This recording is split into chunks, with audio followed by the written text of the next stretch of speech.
প্রথমত যে খবির না স্থবির আমি তার সাথে লিভ টুগেদার করিনি এবং আমি ওই উকিলের সাথেও লিভ টুগেদার করিনি। I stayed with my husband who is now my husband. আমি তো এখানে কোনো প্রবলেম দেখছি না। আই এম শিওর যে এই উকিলেরও 3-4টা প্রেম আছে জীবনে, যাদের সাথে সে নানান কিছু করেছে। এই লোক যিনি কমপ্লেন করছে সেও হয়তো একটি অতৃপ্ত মানুষ যে তার বান্ধবীর সাথে কিছু করতে পারে না, এই জন্য আমার নামে কেস দিয়েছে। আপনি কি সত্যবাদী নাকি স্পষ্টবাদী? আমি দুটোই।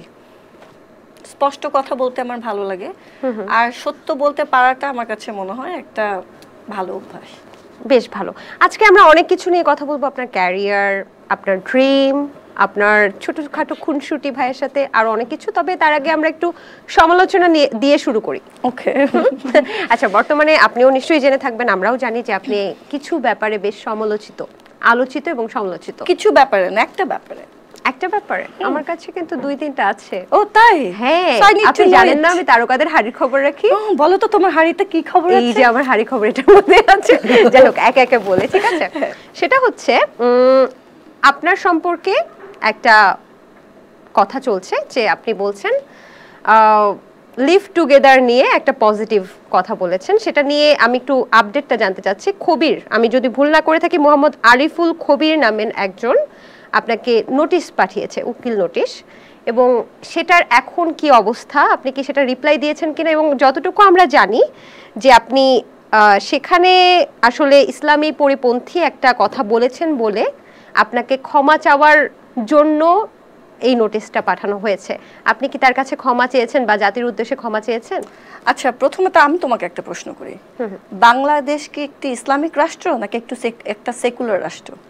গণতান্ত্রিক রাষ্ট্র। গণতান্ত্রিক সেকুলার রাষ্ট্র। এই দেশে হিন্দু, বৌদ্ধ, খ্রিস্টান, মুসলিম সব ধর্মাবলম্বী মানুষ আছে। হ্যাঁ, মুসলিমের আধিক্যতা বেশি, মেজরিটি হচ্ছে মুসলিম। সো তাই বলে তো এই দেশটা মুসলিমদের দেশ নয়।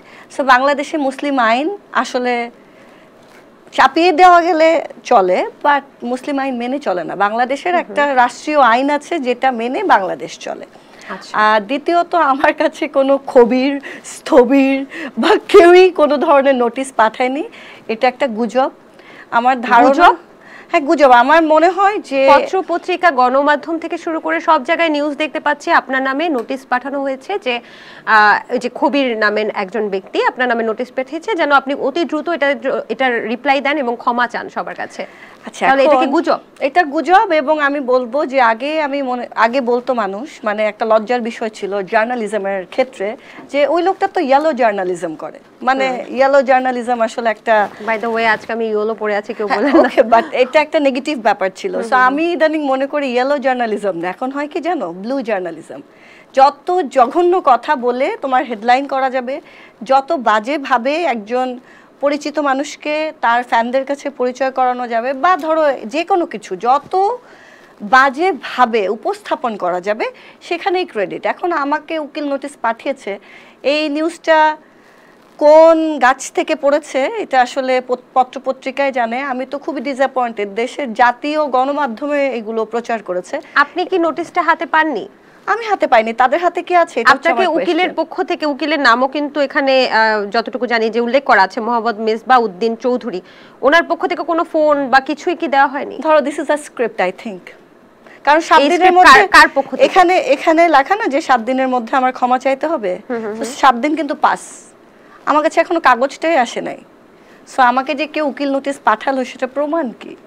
বা তারাও কি আসলে আদৌ, এটা কি হয়েছে জানো, চিল কান নিয়ে যায় একটা কবিতা ছিল না, যে কান নিয়ে গেছে চিলে, সুকুমার রায়ের মনে হয় কবিতাটা। সো সেই চিল কান নিয়ে গেছে, চিলের পিছে ছুটতে ছুটতে ছুটতে ছুটতে শেষ পর্যন্ত আবিষ্কার হয় ও কান তো কানের জায়গায় আছে।